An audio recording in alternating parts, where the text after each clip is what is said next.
So sa mga previous na mga days, yung mga manok po natin is tinatamaan po sila ng sipon, coryza, colibacillosis, salmonellosis, coccidiosis, at iba pa na mga klase na sakit dito sa ating mga manok.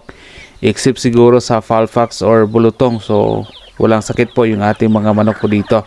So huwag naman sana kasi masyado pong nakaka-stress at magastos yung mga manok po natin, lalo na marami po sila mga sakit. And of course is kailangan po natin bumili ng mga gamot para sa ating mga manok doon po sa mga agri-based supply para sa para mas maisalba po natin yung ating mga manok na merong mga sakit na na-mention ko ngayon. So ngayon, about naman dito sa bagong sakit na tumama dito sa ating mga manok, ito po yung fowl cholera o laway-laway. So yan yung nagkaroon na po ng maraming sakit yung ating mga manok dahil po yan sa kapabayaan po natin. So for how many months na hindi po tayo naka-monitor dito sa ating mga manukan. So pagbalik po natin dito, so kung ano lang yung mga yung mga sakit na tumama dito sa ating mga alagang mga manok. So but ngayon itong pag-usapan natin is about sa fowl cholera.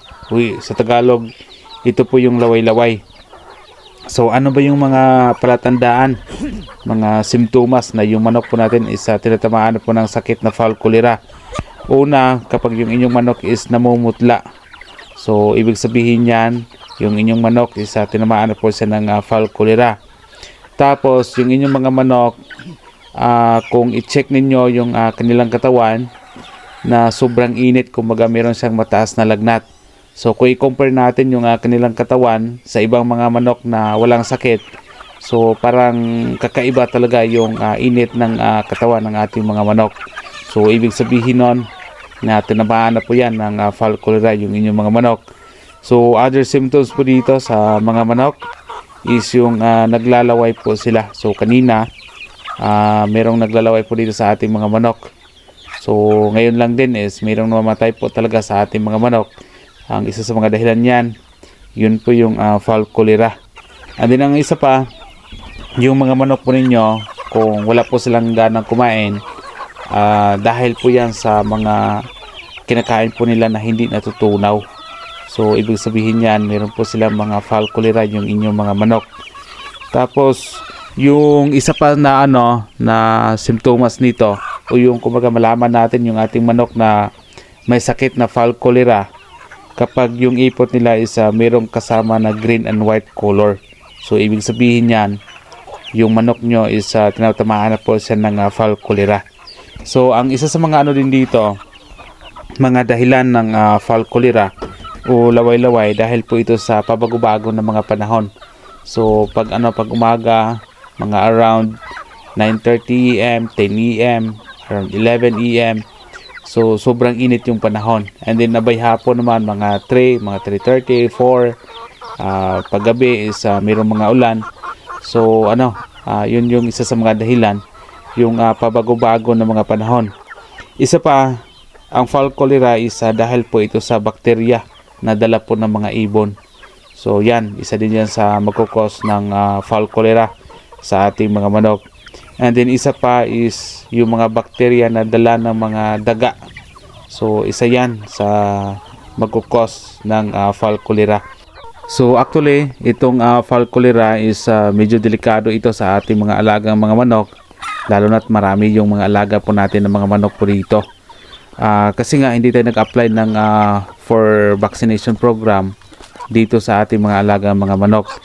And ang nakakatakot po dito sa fowl cholera or laway-laway is mabilis po siyang nakakahawa, na expect natin na within 24 hours yung mga manok na walang fowl cholera is pwede po silang magkaroon po ng laway-laway yung ating mga manok. So napakadelikado po nito.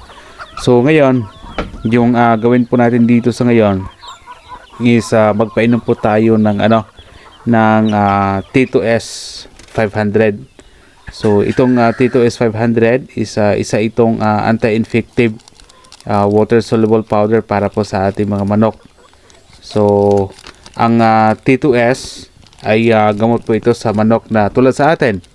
Sa ngayon is meron tayong coryza, yung falcolera, tama-tama sa ngayon yung mga manok natin meron mga salmonellosis. So ito ang gamot po itong T2S 500. At sa iba pa na gamot po dito yung NCD, yung mga infectious bronchitis. So ito din po yung ginagamit po natin para hindi po magkaroon ng ganong klaseng sakit yung na-mention ko ngayon, yung ating mga manok. And then ang iba pa dito is itong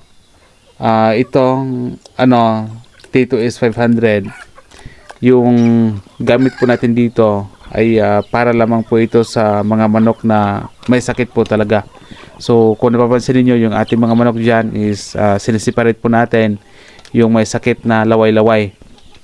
Dahil itong T2S 500 ay hindi ito pwede sa ating mga inahing manok na ipainom itong T2S 500.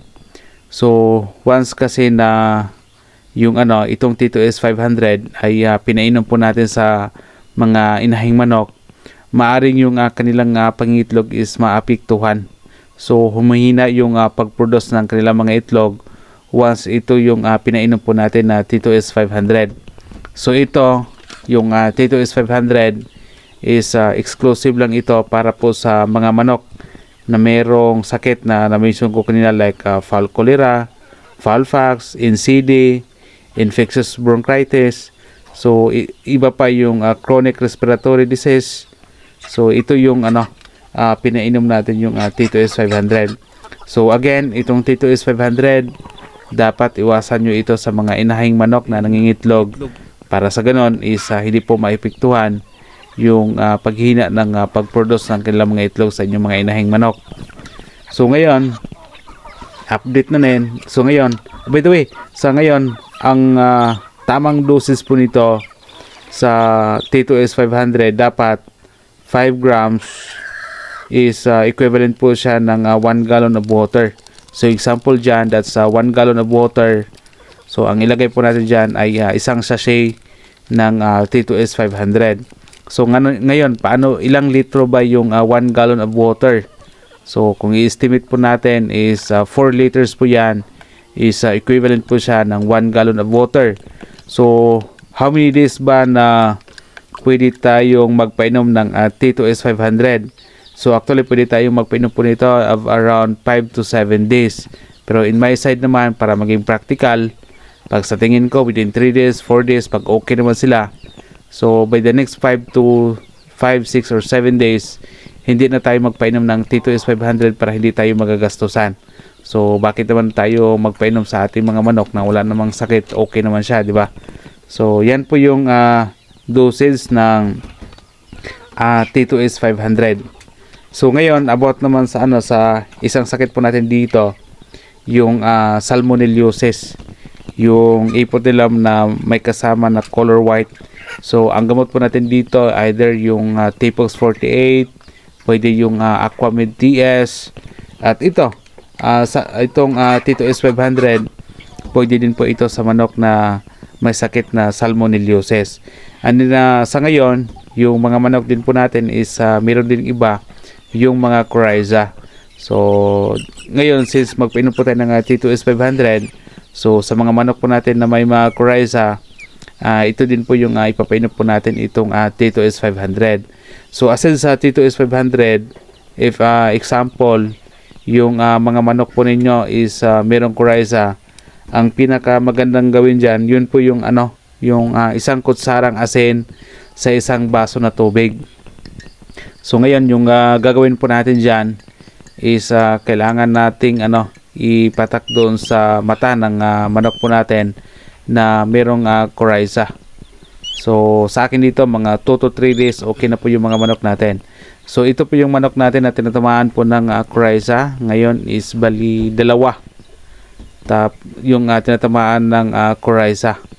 Tapos yung itong isa sa mga previous days meron itong coryza, may mga sipon pa, but sa ngayon is okay na po itong mga manok natin. So wala na po siyang sakit na coryza at sipon. So gawin natin is pakawalan po natin itong manok na gumaling na po sa sipon at coryza.